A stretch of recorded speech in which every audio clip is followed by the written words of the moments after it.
Flying Stars, selamat datang di engtutor.id.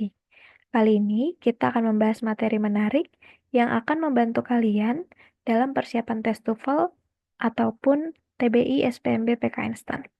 Topik kali ini adalah adjectives order. Yuk, simak materi berikut. Adjective order atau urutan kata sifat itu biasa kita pakai ketika kita ingin menerangkan noun dengan adjektif, namun adjektif yang kita gunakan itu lebih dari satu. Jadi, di video kemarin kita sudah belajar terkait adjektif atau kata sifat, di mana kata sifat itu menerangkan atau menjelaskan noun atau kata benda. Sekarang, bagaimana kalau misalnya kita ingin menjelaskan kata benda tersebut dengan lebih dari satu kata sifat atau lebih dari satu adjektif? Makanya di sini kita belajar urutan-urutan kata sifat atau adjective order. Aturan adjective order yang pertama itu harus didahului dengan opinion atau opini kita. Misalnya di sini opini kita beautiful. Opini kita misalnya dia itu pretty, atau misalnya opini kita dia itu amazing. Contohnya seperti itu. Lalu yang kedua adalah size atau ukuran. Misalnya big, enormous, large,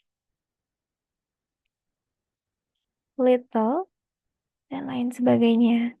Shape, contohnya shape itu bisa round, bisa annular misalnya, triangle, dan lain sebagainya. Lalu ada age. Kalau age biasanya ada old, atau misalnya ancient,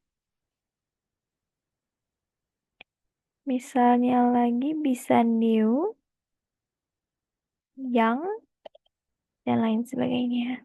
Lalu ada color.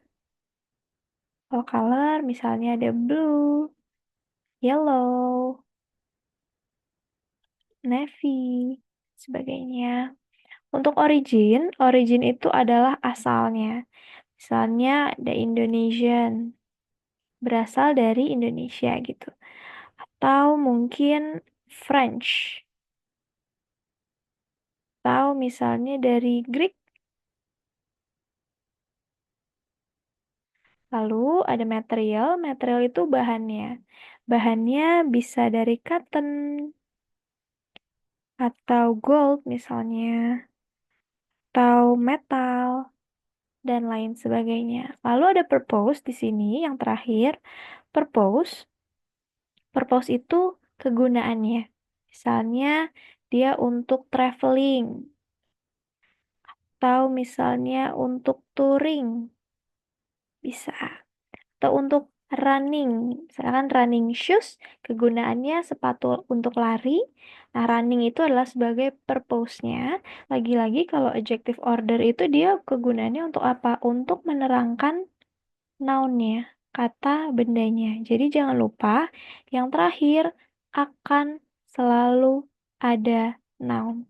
Itu yang terakhir. Nomor 9 ya. Itu udah pasti dia noun tersebut.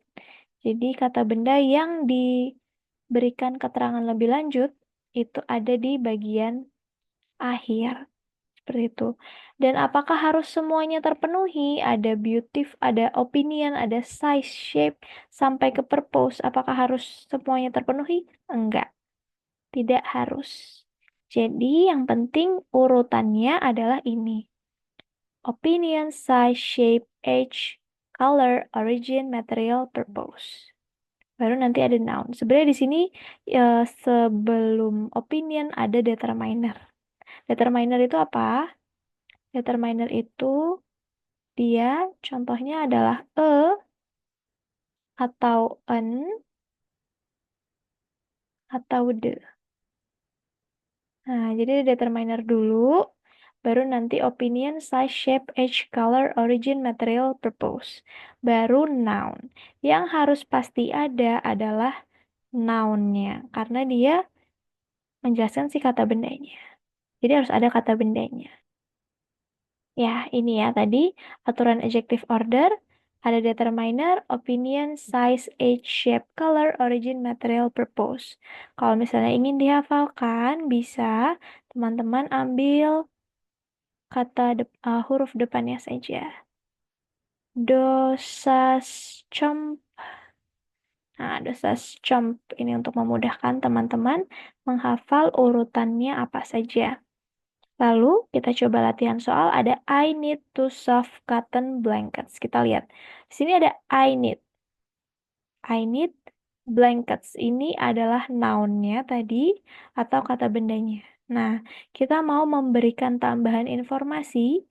Kan I need blankets. Saya butuh selimut. Selimut yang seperti apa? Saya butuh 2. Determiner bisa jadi angka juga, number ya. Sini ada 2. Saya butuh 2. Di sini ada soft. Soft itu menurut saya sebagai opini. Menurut saya ini halus. Jadi ada kata soft di sini. Oke, ini opinion. Ini udah determinernya ya, angkanya ya. Determiner, soft, lalu ada cotton. Kita lihat di sini, determiner sudah benar, determiner dulu, baru opinion. Sekarang cotton. Cotton termasuk apa? Cotton termasuk ke dalam material. Terbuat dari cotton. Oke. Cotton di sini ada material, baru blankets adalah noun-nya. Tadi ya, noun. Berarti sudah sesuai urutan. Ada determiner dulu, baru opinion, baru material, baru yang terakhir adalah noun-nya, blankets. Makanya itulah caranya kita mendeskripsikan noun dengan adjective order. Sesuai dengan urutan kata sifatnya. Oke. Next, kita latihan soal. We used to have lunch on this blah blah blah every day. Kita biasanya makan siang di atas meja nih ya, table, setiap hari. Oke, di sini yang paling terakhir udah ada noun-nya. Oke, berarti benar. Kita lihat kira-kira yang mana yang paling tepat. Kalau tadi ada dosas comp. Untuk kita menghafal urutan-urutan yang tepatnya bagaimana. Dosas comp. Oke. Berarti kalau A, kita lihat yang A. Di sini wooden. Wooden masuk ke material. Terus round. Round masuk ke shape. Sudah salah ya. Oke, next. Kita cari round. Round di sini S. Lalu black. Black itu color. Wooden itu material. Kita lihat di sini. Kita lihat di sini. S, dia masuknya round itu shape. Shape-nya di sini ya, shape. Terus ada color, baru ada material. Oke, ini sesuai urutan. Dan yang terakhir adalah yang table, noun-nya. Oke, kita lihat wooden. Sini wooden. Wooden itu dia material. Yaitu material, black itu dia color. Udah kurang tepat ya. Kurang tepat. Ada black di sini. Black dia color. Lalu ada round dia shape. Salah ya. Harusnya shape dulu baru color. Oke, yang paling tepat adalah yang B. Jawabannya round black wooden table. Oke. Next question. The store carries an assortment of blah blah blah objects. Kira-kira jawaban yang tepat yang mana ya? Terima kasih telah menyaksikan video ini. Jika Engstars ingin belajar lebih dalam dan meningkatkan kemampuan bahasa Inggris Engstars, bergabunglah dengan les online kami di engtutor.id. Mari kita capai tujuan belajar bahasa Inggris bersama-sama.